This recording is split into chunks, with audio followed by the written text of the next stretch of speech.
Hello, friend. Welcome back. I hope you are doing well. Today, let's dive into Mark chapter 9. There is so much packed into this one. Let's explore what it teaches us about faith, humility, and the power of trusting in God. First, check out this powerful verse from Mark 9:23. Jesus said unto him, If thou canst believe, all things are possible to him that believeth. Such a simple but profound truth.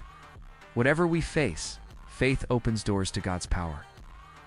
So here's what happens in Mark chapter 9. 1. The Transfiguration. Jesus takes Peter, James, and John up a mountain where his appearance changes. Moses and Elijah appear with him.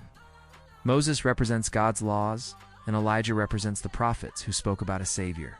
Together, they show Jesus is the promised Savior who came to fulfill God's promises to save and restore his people. 2. The healing of a possessed boy. A man brings his son who has been tormented by an unclean spirit to Jesus. The disciples could not help, but Jesus steps in, rebukes the spirit, and heals the boy. The disciples asked Jesus, Why could not we cast him out? He said his kind can come forth by nothing but by prayer and fasting. He reminds his disciples that faith and prayer are the keys to overcoming spiritual battles. 3. The warning against pride. Jesus also teaches his followers that true greatness in God's kingdom is found not in power or position, but in humility and servitude. Jesus took a child and placed him among the disciples and said, Whoever receives one of these children in my name receives me, and whoever receives me receives the Father who sent me. Jesus shows that accepting the humble and lowly is the same as accepting him, and by accepting him, we also accept God the Father. 4. Avoiding sin.